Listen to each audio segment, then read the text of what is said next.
Hello, everyone who's coming in. We'll give you the group a few more minutes to gather and then we'll get going. Thanks again for joining us today.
All right, why don't we kick it off?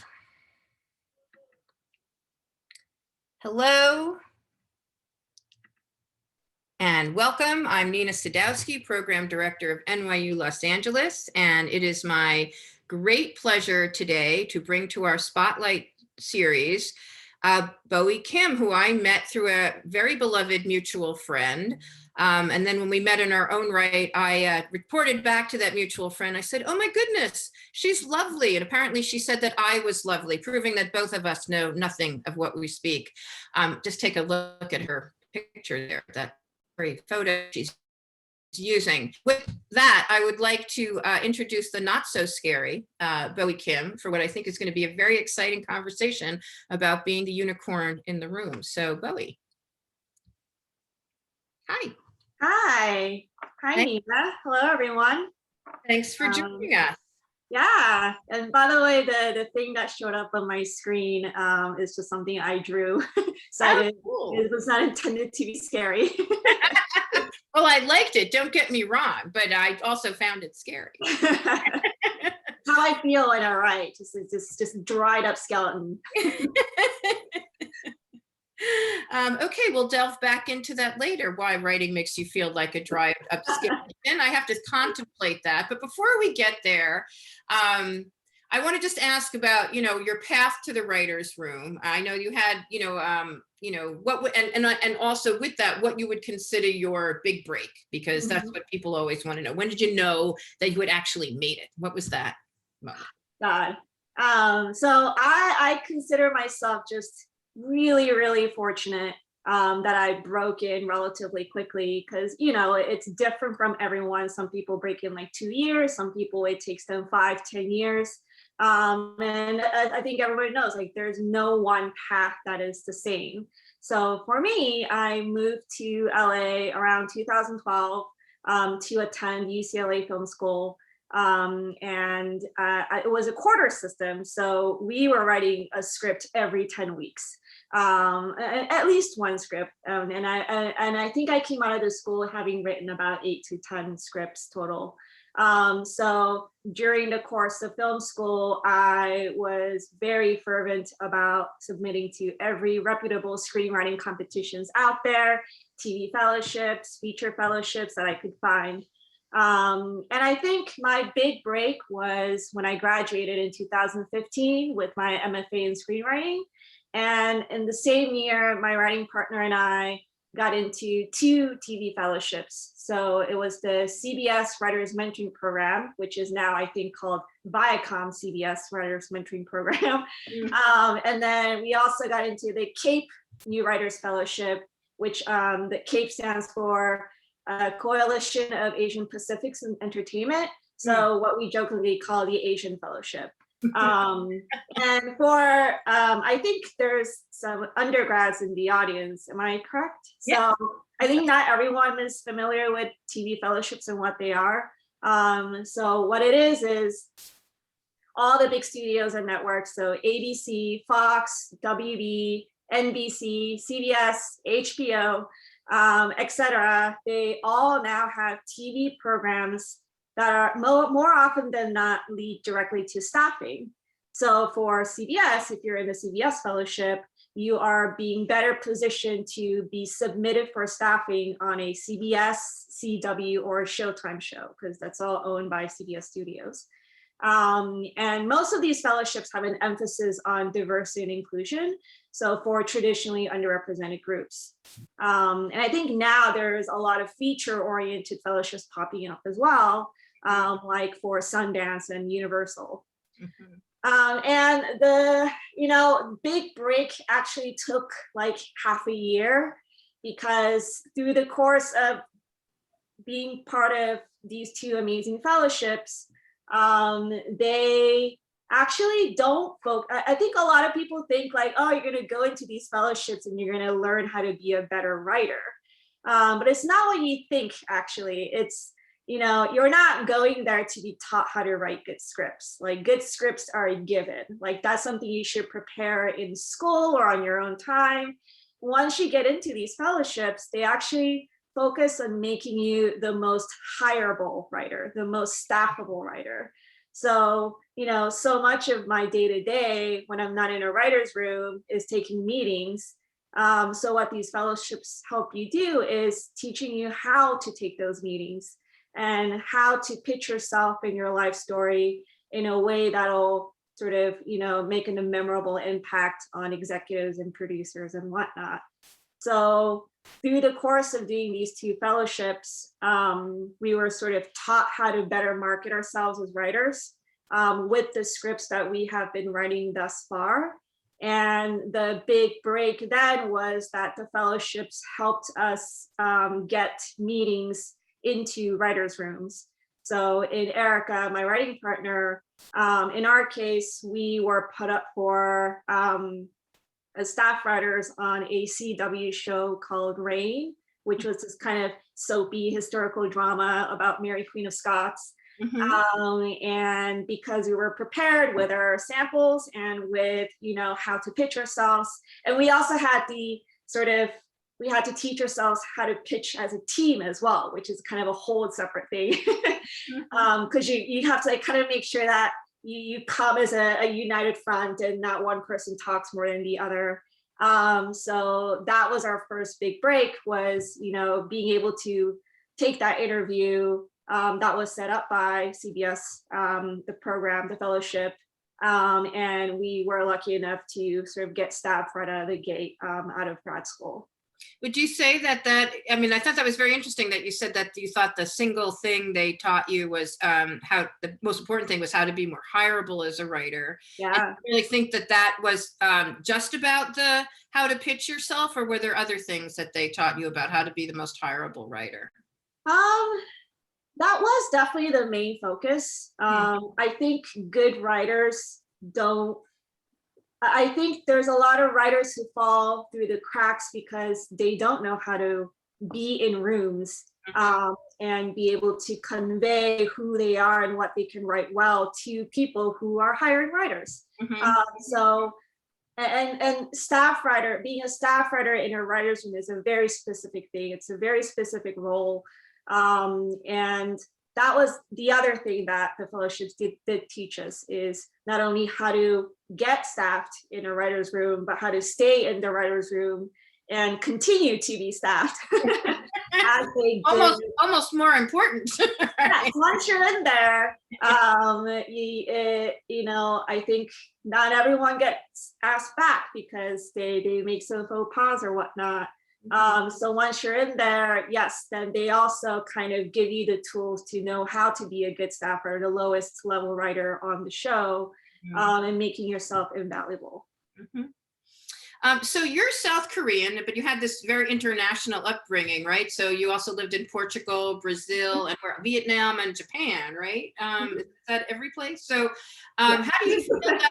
It's hard to keep up with you. I think that's fascinating. I've always wanted to live more places. And so I wonder, how do you feel that has affected your worldview? And does it affect you as a writer, the kind of stories that you want to address or that you're asked to address? That I felt like that was such an interesting question, because if I had the exact answer to that, I feel like I would have written my magnum opus by now. I think I'm still trying to understand what my worldview is and how to frame that into a meaningful story, and sort of how it informs me as a writer. And actually, I think my worldview is always shifting. And sometimes I feel more Korean, and sometimes I feel more like an immigrant in the States.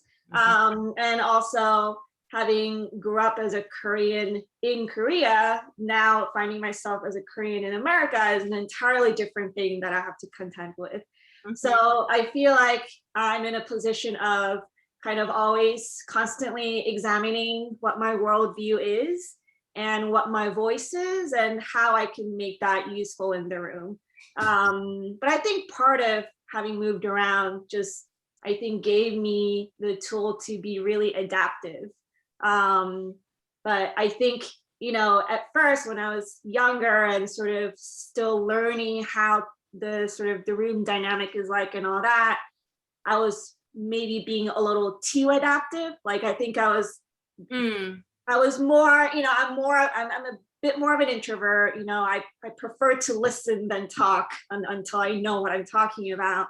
So I think my instinctive adaptiveness made me more of a sort of a learning writer than kind of going around knowing exactly what my worldview is and what I wanted to say. But now that I've had more writer's room experience, I think I'm starting to figure out sort of what I'm good at and what my voice is.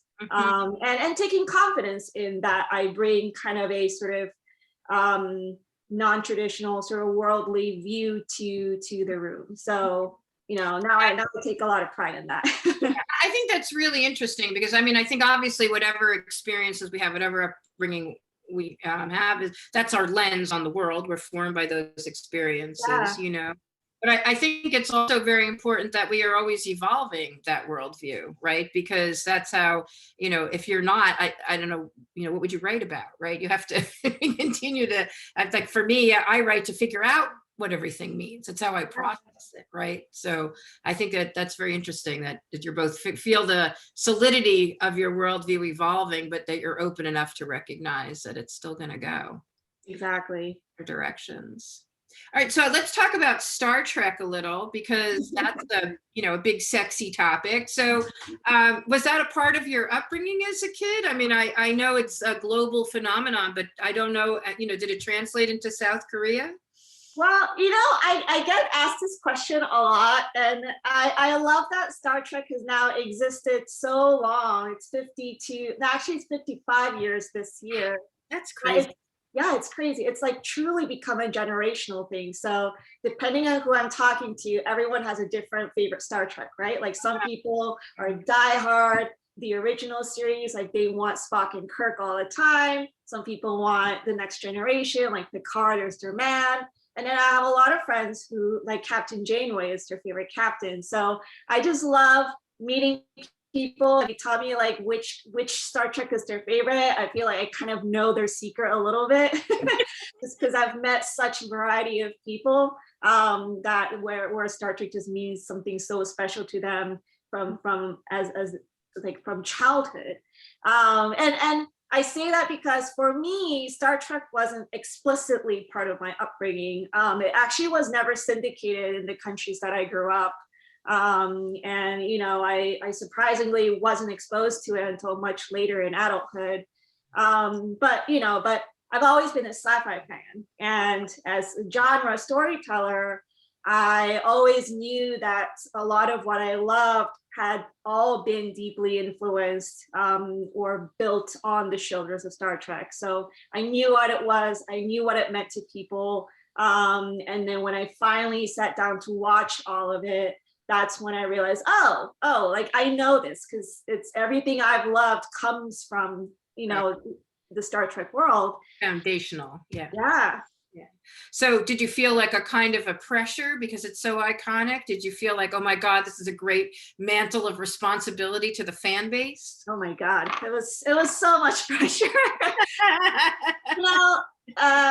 Because because Eric and I are involved with Star Trek Discovery from almost the beginning, from season 1. So it was, the first live action show to be sort of rebooted in, I think, 12 years or something. And, I think one of the biggest challenges for the room is by the time we were breaking season 1 of Star Trek Discovery, the landscape of TV has already changed so much. It was so different from when Star Trek had last aired. Mm-hmm. So we were dealing with much shorter seasons. It was 13 to 15 episodes as opposed to the 25, 26 that sort of, Star Trek always had a luxury of having, and most TV shows too. And whereas, I think what people remember of Star Trek is that it's an episodic show. So every week it's new places, new aliens, what's the mystery of the week. And of course, at the core, the TV DNA, that still remains in a lot of current storytelling, but now everything is very serialized, right? So we were basically trying to figure out, not only do we have the pressure of, okay, how do we make 52 years of the franchise and the canon, the fans that's amassed and all that time happy? But at the same time, how do we redefine Star Trek in the modern TV landscape? What is the modern Star Trek? Like, what even is that? So that's something that I think took us, I want to say a whole season to figure out. Yeah. And I think I don't know how you slept at night. That's a lot to worry about. Yeah. And then we, and as I think everyone knows, Star Trek fans are diehard fans. Like, they know more about Star Trek than we do. Like, we know that. So, but also we didn't want to be constrained by that either. We're still creators and writers, and the writers all have something we want to say or talk about. Mm-hmm. So it was a very delicate balance of, continuing the tradition of Star Trek, but also sort of redefining it, and also not being so fan sensitive, but making sure that we are giving them something that they didn't even know they needed or wanted, and not just what they expected to get.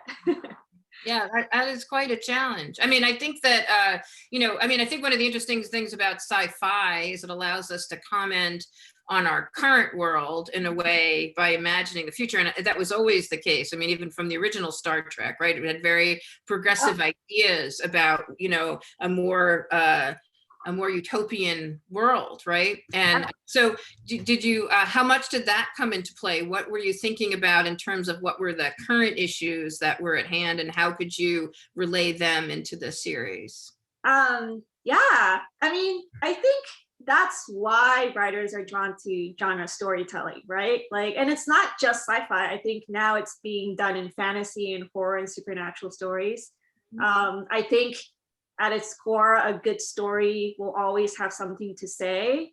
And historically, sci-fi was always able to say it sort of one step removed. So you can enjoy the story at its sort of entertaining form about aliens and spaceships and whatnot. But then if you were willing to open up your mind and interpret what's there, then you get to maybe, analyze, okay, what was the writer's intent in saying this, or characters doing this? And there was always sort of social commentary embedded with it. Mm-hmm. I do think, even like 10, 20 years ago, there used to be a lot of emphasis put on subtlety in that messaging, like the commentary was always hidden in subtext or in symbols or just buried under layers and layers of entertainment. But I do think now writers are being much bolder with their messaging. Mm-hmm. So, I think about something like The Handmaid's Tale. Like, yeah, that takes place in an alternate history world, but the commentary is not subtle. The commentary is right there on the surface. It was a very direct message to the former administration. That also, obviously it was an adaptation of a book. Mm-hmm. But I think the timing of it and the messaging of that show was a sort of a direct sort of response to what's been happening in America and all over the world.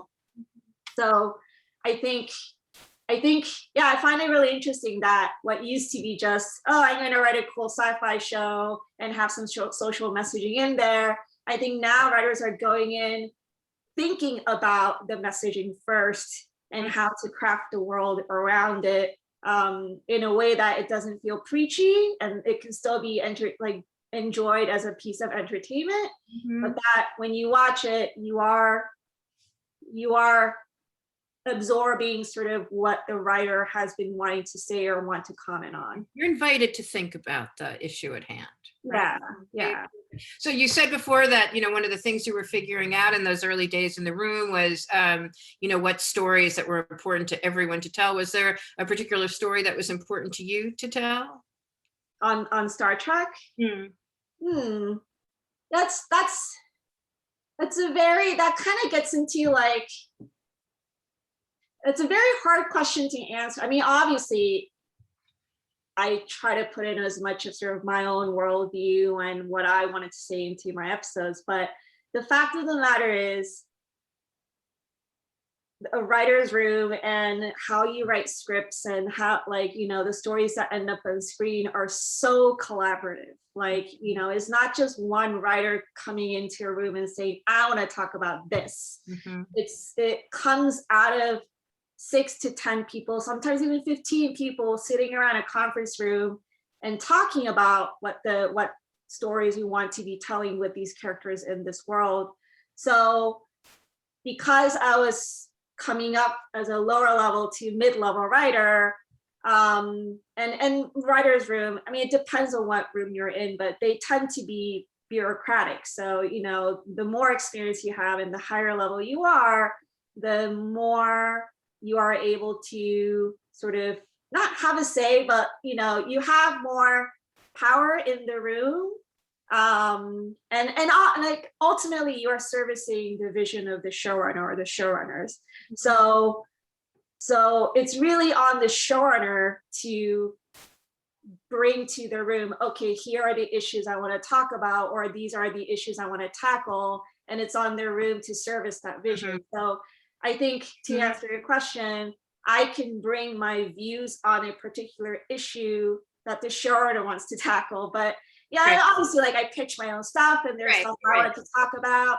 I think in 206 of Star Trek Discovery, season 2, episode 6, when we get to visit the home planet of a specific character, I was able to kind of pitch a storyline that had a lot of influences of, the sort of the period of time in Korean history when we were occupied by the Japanese, and sort of the psychological sort of effects of the people who are oppressed under a regime. So I was able to kind of pitch that kind of storyline and sort of embed it into the backstory of one of our main characters. So, as a lower level or as sort of a younger writer, you don't want to be going in there sort of imposing sort of, okay, this is what I think the show should be, or what I think I mean, you can if the showrunner is open to it. But I think it's like one of the skills you learned in the fellowship is it's your own idea and when to back off. Right? Yeah.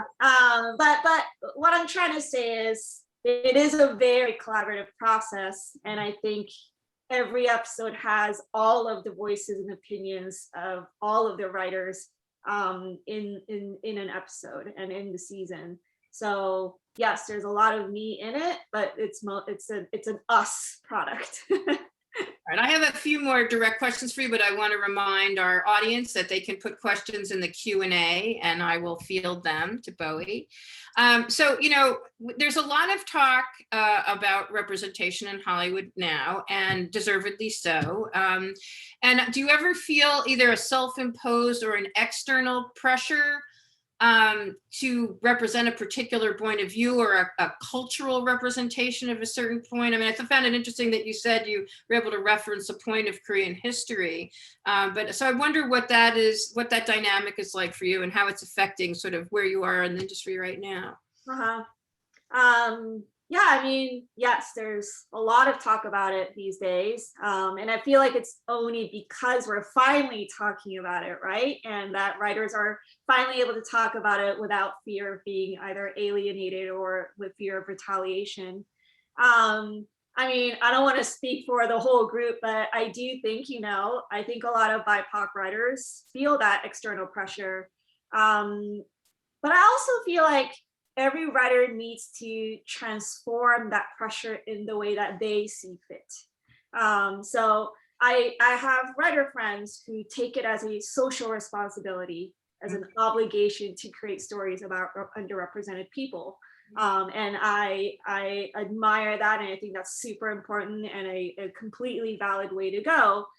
But as for me, as a genre writer, my go-to isn't necessarily telling a Korean story like Minari, for example. Like maybe down the line I might write something like it from my own experiences, but I always love approaching, my worlds are always fantastical, or they're always a little one step removed.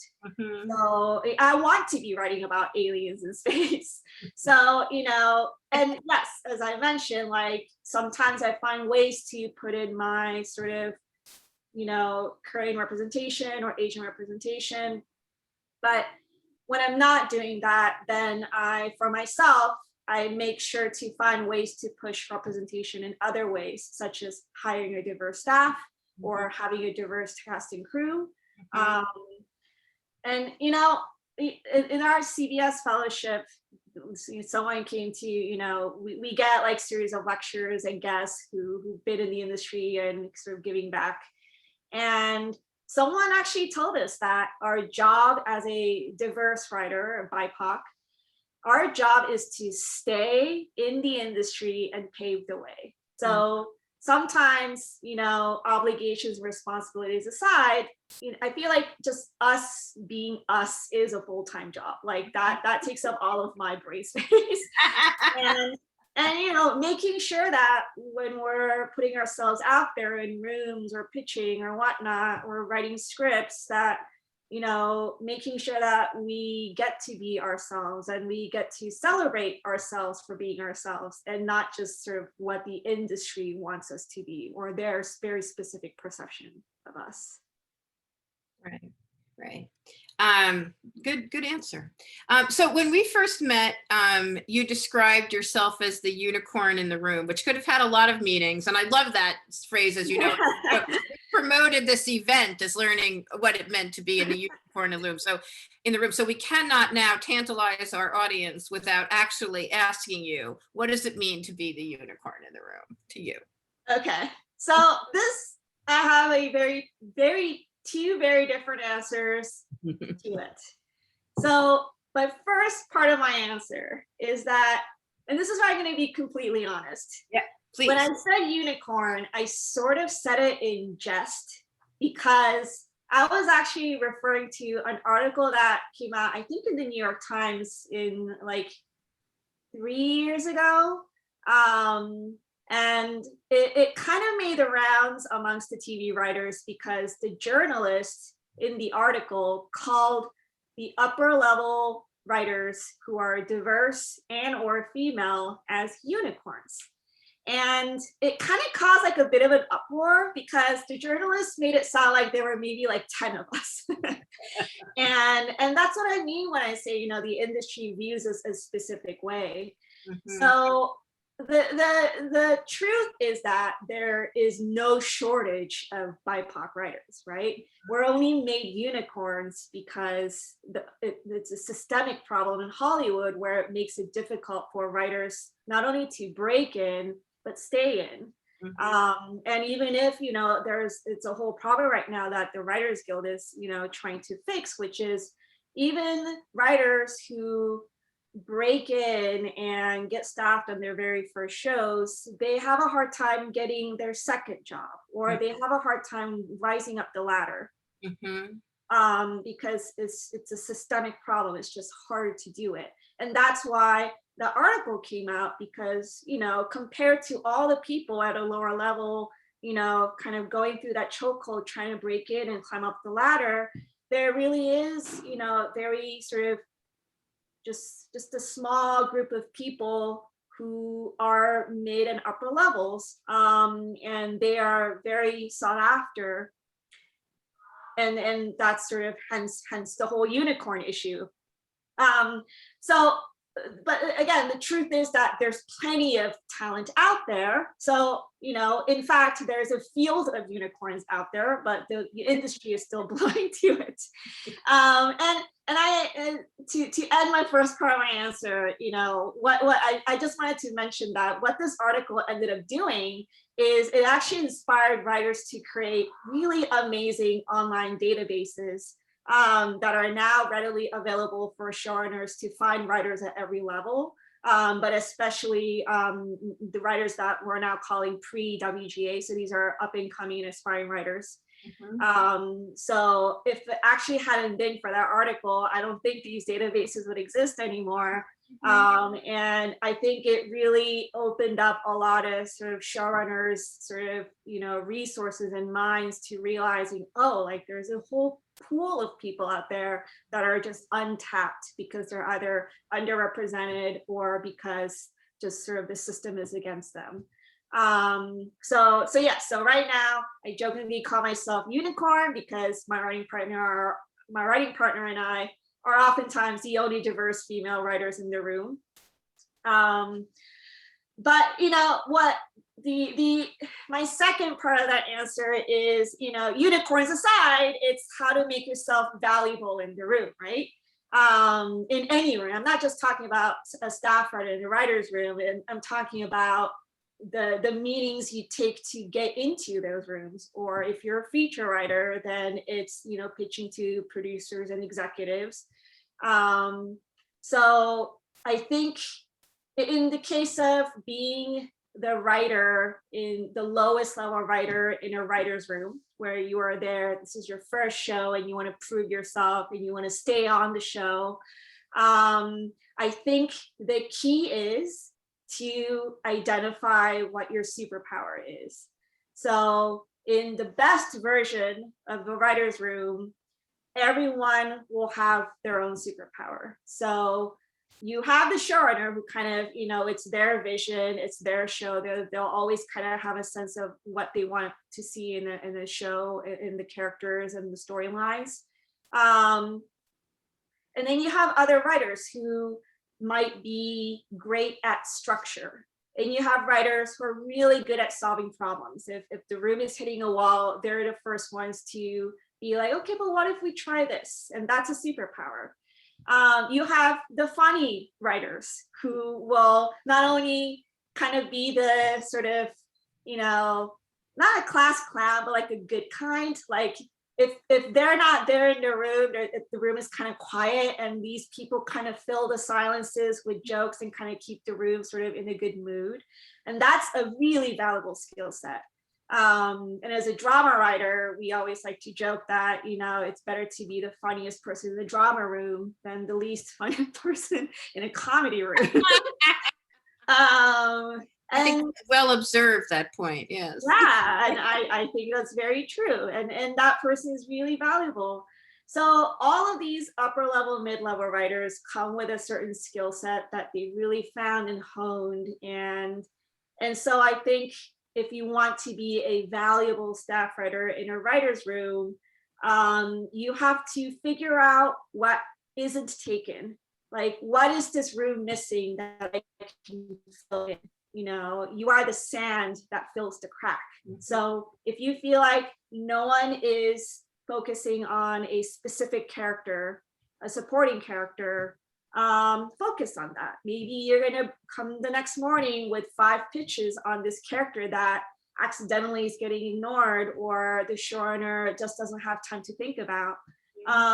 Or, in the case of my writing partner who comes from a science background, she's really good at research. So, especially on Star Trek, where, science is a big thing and a lot of research is required to whether it's, astrophysics or how the warp core works in a starship, she will go and read those, Star Trek Wikipedia, and they're long because it's 52 years of canon, remind you.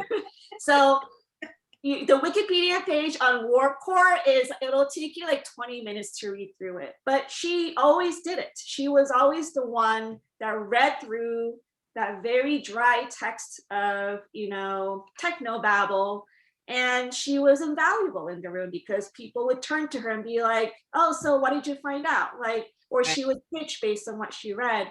So to make yourself invaluable is to find what's missing and filling that spot. You And also said when we first talked about this that it was reference to being women in sci-fi. Do you think that yeah, is still true? That are women so scant in a sci-fi writer's room? I mean, in the rooms we've been lucky enough to, like, we didn't feel like there was always another female writer in the room. But, and I feel like it's changing now. There's just more shows out there. There are more female creators.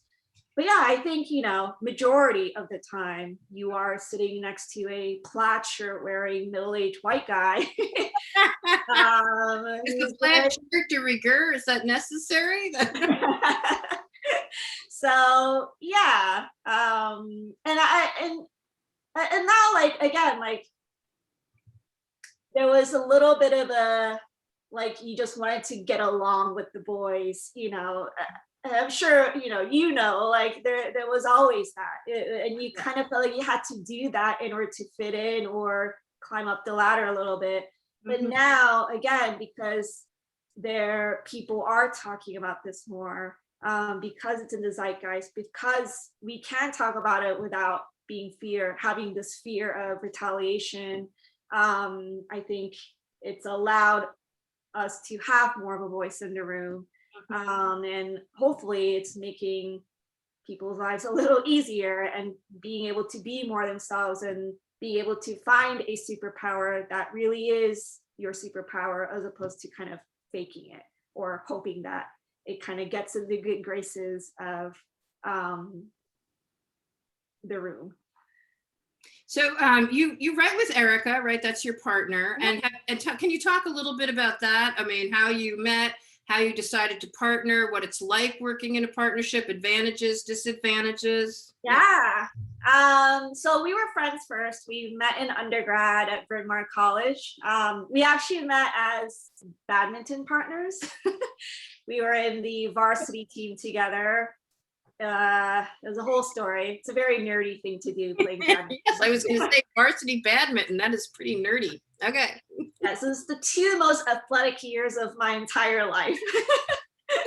Never been more athletic since.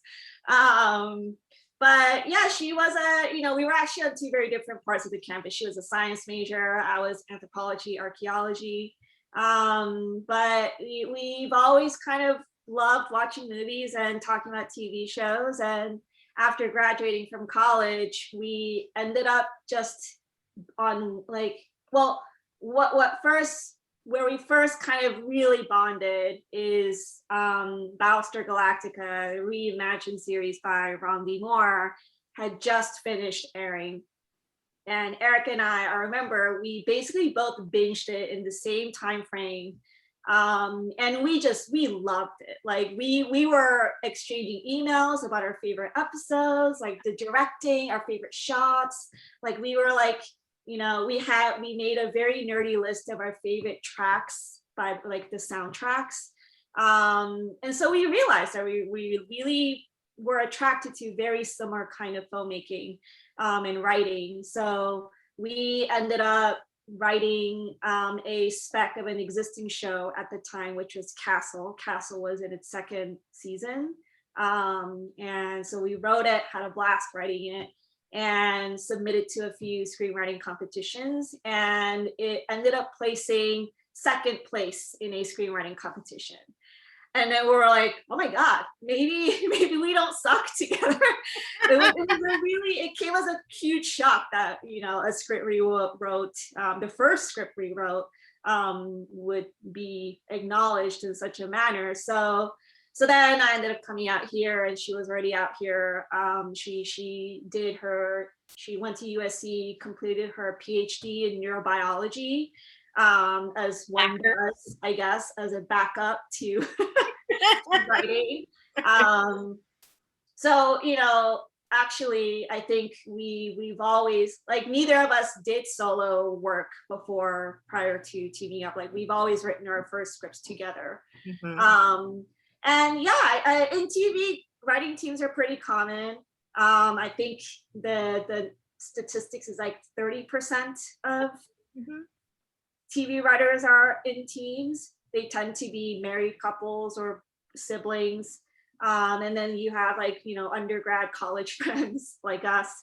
Um, and the advantages are that she and our skill sets complement each other perfectly. So my weaknesses are her strengths and vice versa. So having a science brain, she tends to be the very sort of logic oriented. She's really great with structure. She's great with detail. And she somehow is able to remember what happens in every script of the show that we're on. Whereas, like, to me, everything's just a blur. And, like, I was like, did that happen? And she's like, yeah. And I tend to be more of the abstract, big ideas, big picture thinker. So that we really were able to complement each other in that way. And I think because it's two of us having to write one script, it requires a lot of organizing and outlining between the two of us, and a lot of just talking through stuff. So we realized that we basically operate like a mini writer's room. Like, we always have to both of us have to agree on something. We have to board it. We have to write everything, beat it out on the whiteboard. So I think that's actually given us, a really good training before our first job in being You able divide scenes and then rewrite each other? What's your process once you've, like, kind of mapped it out? yeah. So we write really detailed outlines. They tend to be like 26, 27 pages long for a episodic. And then we split it up depending on our strengths. So because now we kind of have a feel for, like, who's good at writing what. And then it's just a lot of swapping. We write the first vomit draft and then just a lot of back and forth until we're both happy with the pages. And it gets to a point where, like, now when I look at old scripts, I genuinely don't know who wrote what. Like, it gets blended quite well. You have So a Vulcan mind meld is what happens. yeah, I mean, pretty much. So And what are you working on now, and what like working through COVID? I mean, that's it's been weird over here, I'll tell you, but, like, how's it been for you to be in the writer's room during COVID, and what are you working on? yeah, so Eric and I have been developing a Discovery spinoff for almost like 2 years now. COVID has really slowed things down. I can't say any more about the development of the spinoff because of NDA reasons. But I think luckily for writers, we were able to kind of just go through the motions, with not a lot of interruptions. I think it was a pretty smooth process to just kind of take all the rooms online. Now there's a couple of softwares that help writers do have, like, virtual boards where we can beat out episodes and stuff. So that all kind of came out pretty seamlessly. And there was a lot of sharing of resources, and, like, Twitter writers, like, asking each other, like, how do you do this on Twitter? So yeah, we were fortunate enough to be in 2 rooms during COVID where, it's different. Like, it's so much of the writer's room is reading behavior and faces, and, it's a lot of human interaction and dynamic, and body behavior reading. So Zoom kind of takes away all of that, and you can't really build on ideas. You kind of have to, like, everyone has to, like, kind of raise their hand to talk. So it feels stiff, but it's still, I think, now, like, there's a lot of shows that were able to break whole seasons through Zoom.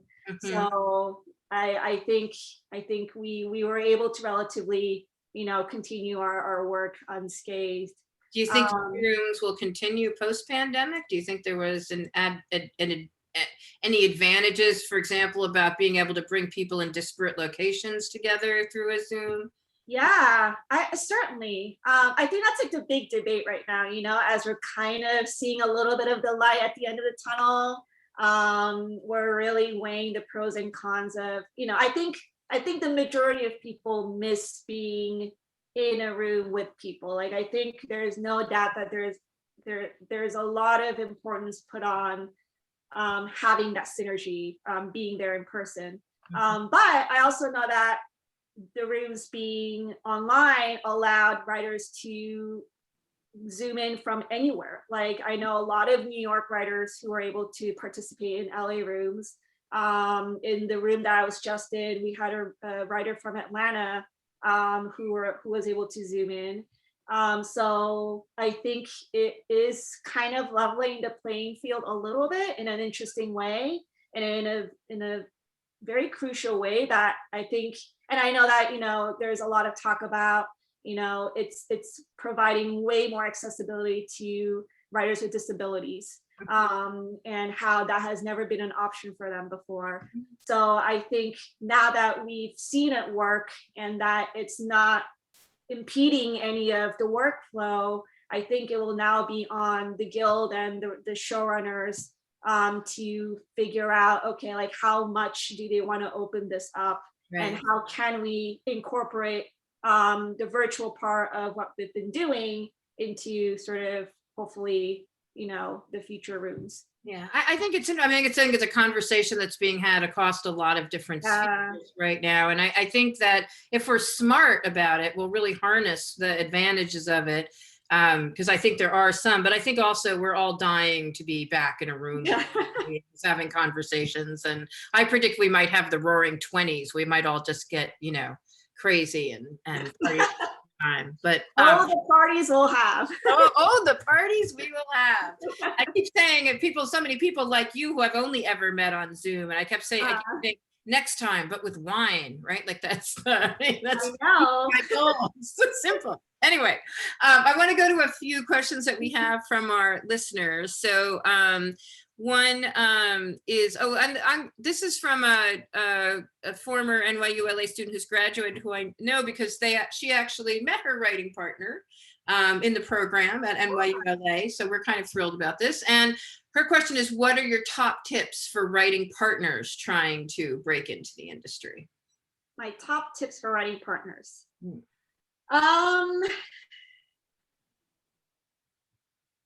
I think, if I'm being really realistic advice, right? I think it's important to, I sort of touched on this before, but I think it's really important to be aware of how you are presenting yourself as a team, and just being, I think teams that don't really work out or end up sort of breaking up is when one part of the team overpowers the other. And that there's kind of an imbalance is created, and that imbalance is maintained, and a lot of sort of hurt feelings are coming out of it. So for me personally, Eric and I take a lot of care in even in replying to emails, we make sure we take turns. Or when we are going to general meetings, we make sure that we're not just only talking about our own individual, backstories. We make sure that there are parts of it where we're always talking about who we are as a team and not just two of us as individuals. So there's a lot of work, I think it's important to always have a very positive image of two people working really well together, making sure you're saying the same thing. I also think, and in TV, it's kind of depends on what room you're in and how showrunners sort of treat a writing team. But there's a lot of tendency to, because you're 2 for 1, right? Like in the eyes of the showrunner or anyone hiring you, they think you're hiring 2 writers for the price of 1.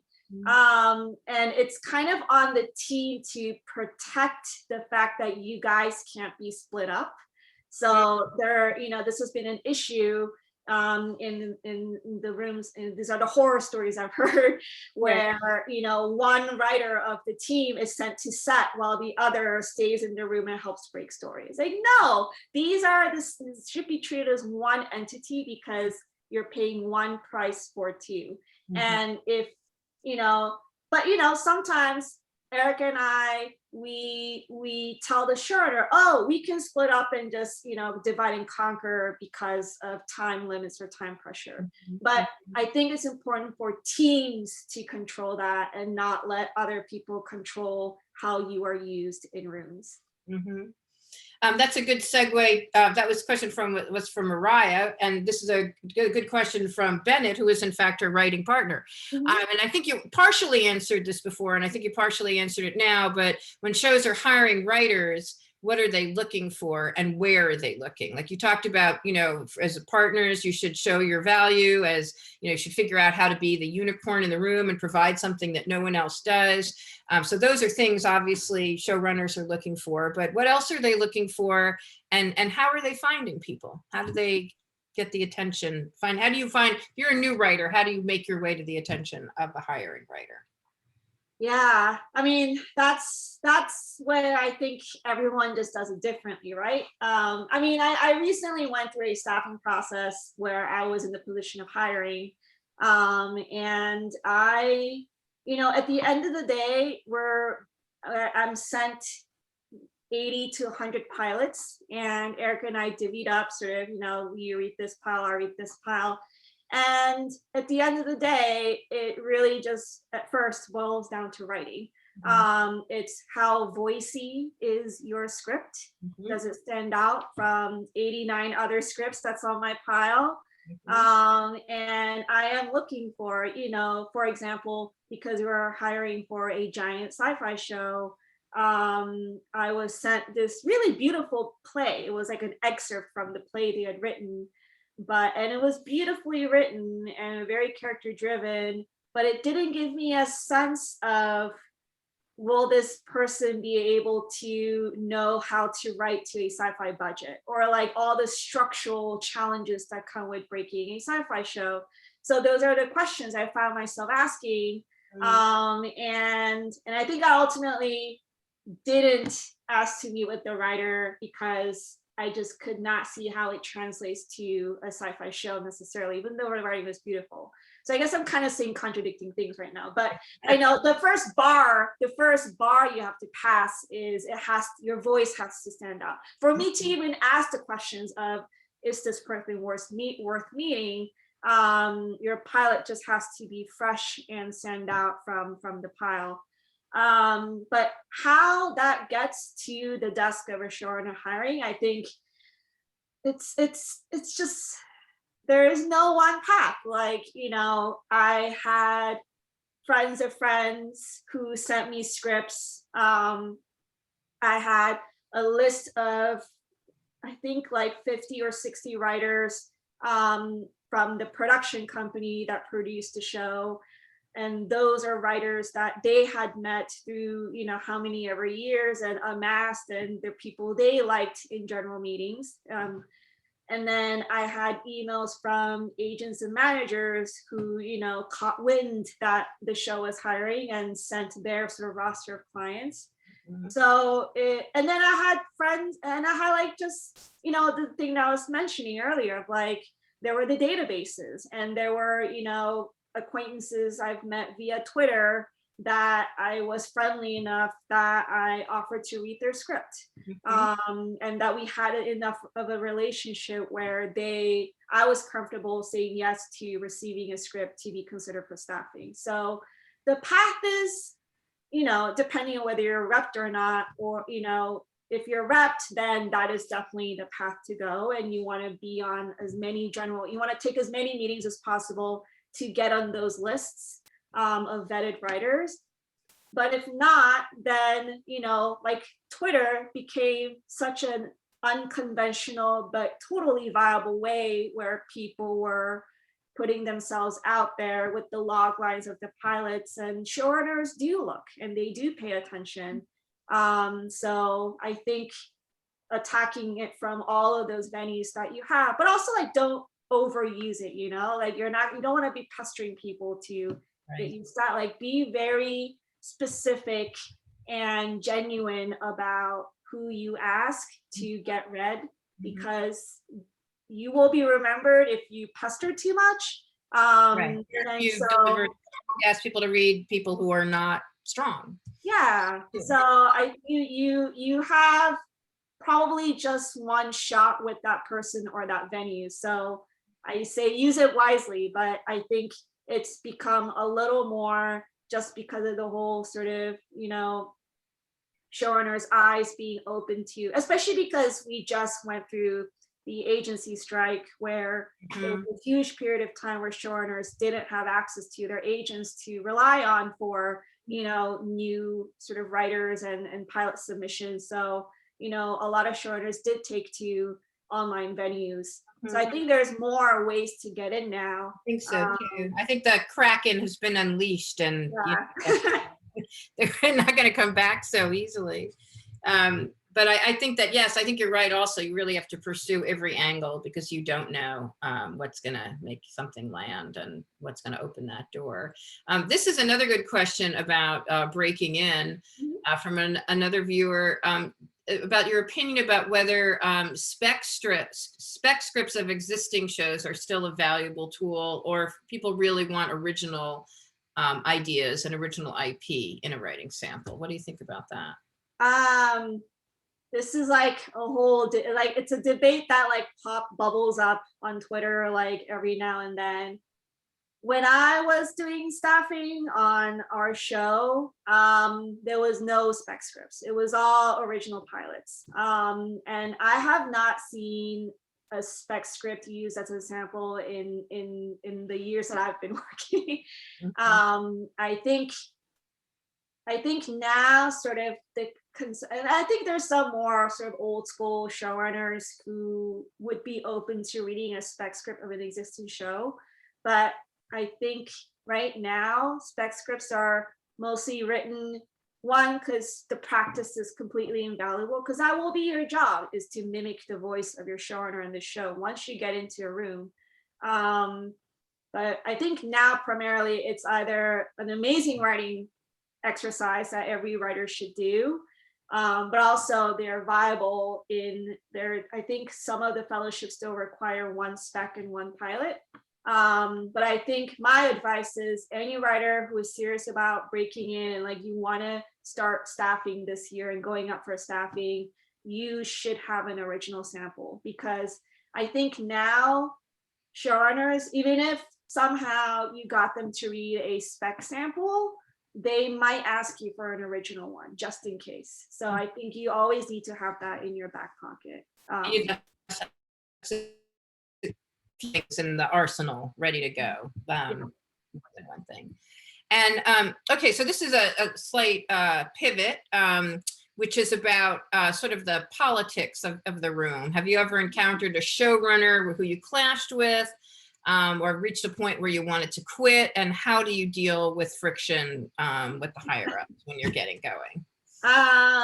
Yeah, I mean, I've definitely been sort of very sort of political rooms, as I say. And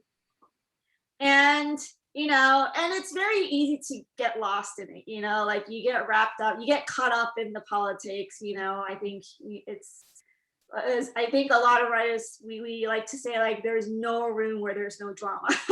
Every room will have its drama.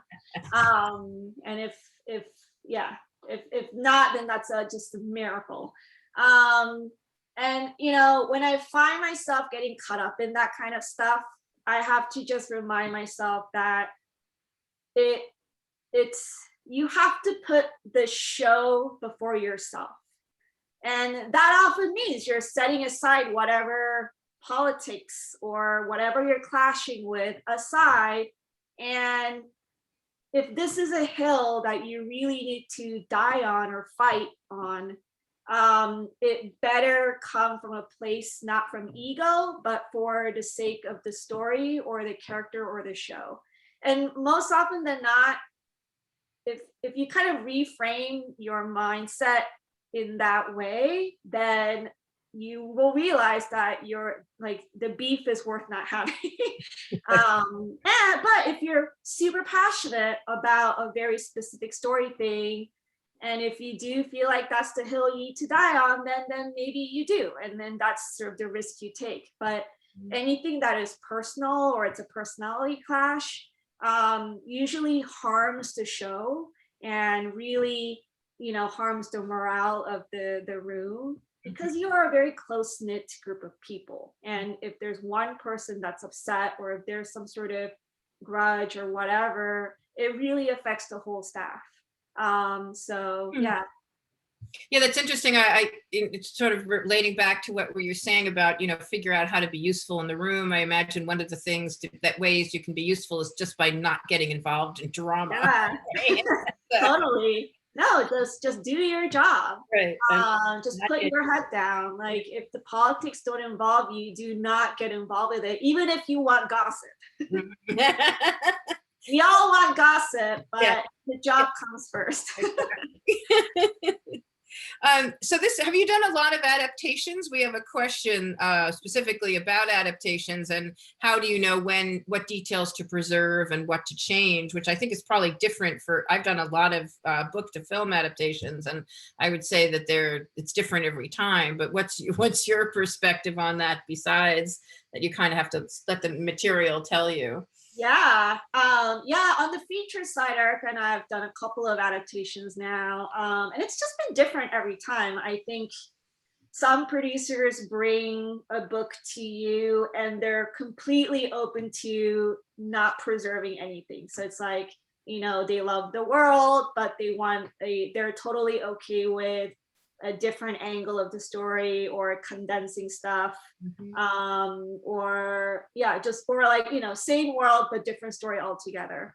Whereas, we've had instances where we have to stick closer to the story, and it's really about, okay, what's the best version of the same story that we need to adapt. So for us, I think the key has been asking questions to the producer, like getting a sense of what they want, because I think with adaptations, it is ultimately, you are trying to, I don't want to say service the vision of like you would to a showrunner, but you are working within the IP that they brought to you, so you have to be mindful of the version they want to see, and the version you want to see has to complement that. So for us, it's been, it's really helped us in asking a lot of questions that kind of set up the parameters and the boundaries of how much we can change or what they're open to changing. And then always hoping that when we do pitch something completely different, that, that it's a nice surprise, as opposed to, why did you do that?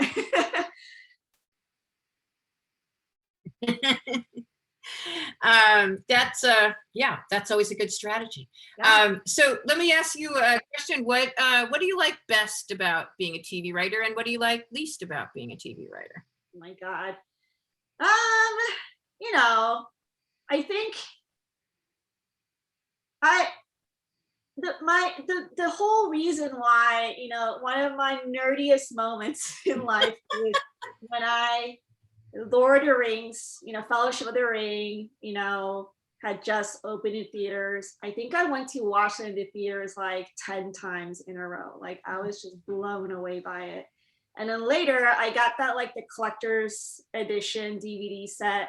And what they had was, and there's like a huge, like, behind the scenes component to it. And it's like 6 hours long. And I remember just watching that and be like, I want to do that. So, my favorite part about TV, like, I love being in the writer's room. I love the blue sky and the pitching, and I love that process, but I really do love the production side of things. So, Discovery was really special in that we shot in Toronto. We took up, like, so many stages up in Pinewood Studios, which is one of the largest stages in North America, I think. And they just built entire spaceships up there. Like, so fun. Yeah, like, you walk onto Discovery, you really feel like you're on a spaceship, and they build out hallways so you can walk through, and you can walk through it relatively uninterrupted. And like, that was such a special feeling and such a treat to be part of that, and seeing people doing their movie magic, with props and production design. And so that really is my favorite part, is, being able to talk to the production side of people, getting concept art. Like I always save a bunch of them on my desktop. Like that kind of nerdy stuff I just really love. And then I think as we touched on a little bit, my least favorite part of the business is the politics. And there's a lot of it. It just shows your good sense, Bowie. Yeah, and it's hard to navigate. And I think, someone recently told me, like, just, sometimes you're at a place, when you're just starting out, you just have to keep your head down and just kind of survive it. But, now I really, having gone through some politically tricky situations, I really come out of it just really wanting to work with good people and making sure that any room that I'm in or I'm lucky to hire people in will not be put in toxic situations. Because as I said, like it harms the creative. And it's just soul sucking. And it's so I totally agree. Like it's totally like it has to be fun, and it's not always going to be fun because the work is hard and you're going to have conflict. But I totally agree with you, that commitment to choosing to work with people that are like-minded, who are going to have a good attitude, who aren't going to, want to have cabals and drama. It just makes such a difference. And exactly. And like I feel like the old school way of thinking was that, well, this person's just really good at what they do. They just happen to be an asshole. But I'm like, no, there are brilliant minds, talented people out there that are not assholes. Right. Well, that's always been my operating motto. So I've made my way through the industry. It's always been the starting point is just don't be an asshole, right? Yeah. Like if you can just behave well, you can bring people to your cause and your team, and they'll help you with things and give you breaks and create introductions. And if you're an asshole, eventually people just say enough of that. Exactly. And like I'm at a point where it's like I would rather be on a bad show with amazing people than be on an amazing show with terrible people. Well, I think because all you get often as a show, you can't control, and I've made more movies than television, but you can't control the public reaction. Then it works or it doesn't work. It has an audience or it doesn't. So the only thing that you may come away is with the memory of the experience, right? Whether it was good or bad. And those were, are some of my best experiences ever. Is that when I had a good crew and a sense of community, and it was really functional and working. I mean, that's, there's nothing more fun, let's face it. Exactly. Yep. Making it when it's working. So what, I just want to ask one final question, which would be, what would be your best piece of advice, hiring writers who would like to follow your path? I mean, you've given a lot of good advice along the way. And also as a corollary to that, have you ever been given any bad advice that you think people should ignore? Bad advice.